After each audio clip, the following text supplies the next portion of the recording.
Labą dieną visiems, aš esu Vitalijus Šeršniovas, dirbu daugiafunkcinėme sporto centre. Mūsų tikslas yra aktyvinti ne tik tai jaunimą, užimtumą, bet yra didelis noras, kad aktyviai laisvalaikį leistų ir suaugę žmonės. Tam buvo sukurta žingsnių fiesta, tikslas yra, kad kuo daugiau žmonių judėtų, o judantys žmonės savo pavyzdžių skatintų judėti ir kitus. Taigi, kiekvieną mėnesį mes skelbsim 2 nugalėtojus žingsnių fiestoje. Vienas nugalėtojas bus asmo, kuris nuėjo daugiausiai žingsnių, asmo turėtų būti uteniškis, o antrą mes išrinksim iš visų dalyvių burtų keliu. Taigi, norėčiau pristatyti šiandien daugiausiai žingsnių nuėjusi asmenį, tai yra Dalius. Sveiki, Daliau. Sveiki. Gal galite papasakoti, kaip jau išeina, kad gan nemažai žingsnių nueinate? Koks jūsų čia laisvalaikio būdas, ko čia užsiminėjate? Seniai, vaikštau labai seniai. Man tas vaikščiojimas, kai turi laisvo laiko, visada man reikia būtinai perėti. Dėl pačio savęs, aš tada vaikščiodamas pasikraunu. Sveikata visų pirma, energija. Kur dažniausiai vaikštot, kur jūsų maršrutai, keliai? Kad neatsibosti ir miestį, pakeičiu ir už miesto ribų. Yra tikrai gražių vietų ir už miesto pereiti, parkai, už miesto, miškeliai, artimesni. Taigi, Dalius žingsniuoja, Dalius keliauja ir mums labai smagu, kad 100 eurų vertės prizą įteiks būtent kelionių agentūros įkūrėjas.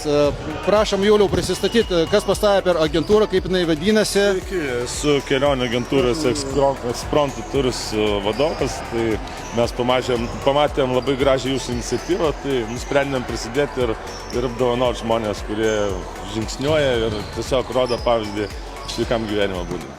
Prašom įteikti prizą. Sveikinimai, iš tikrųjų džiaugiamės. Ačiū labai. Nugalėtojai prizas. Ačiū labai, man, dėkui. Tai kaip, Daliau, galite pasakyti, kokius linkėjimus galite perduoti visiems likusiam dalyviam ir potencialiem dalyviam? Ar apsimoka žingsniuoti? Oi, tikrai apsimoka. Judėkit, sportuokit visi. Žodžiu, kuo daugiau judėsim, tuo trumpesnės eilės poliklinikoje bus. Taip. Taigi, prieinam prie antros mūsų dalies.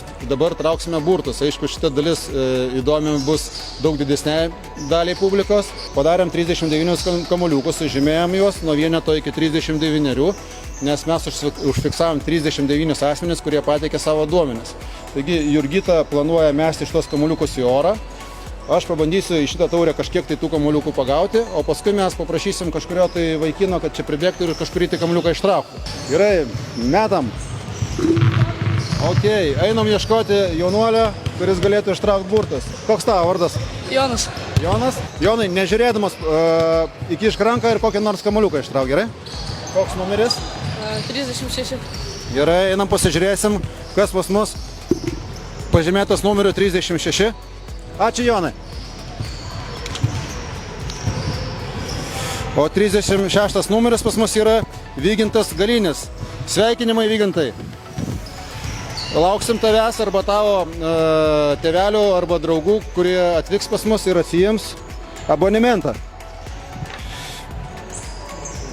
Abonementą į baseiną neribotam laikui visą mėnesį.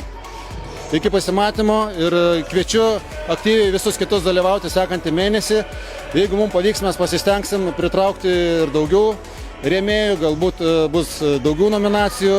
Žodžiu, kuo daugiau judėsim, tuo mažiau eilėse vaistinėse stovėsim. Geros dienos visiems.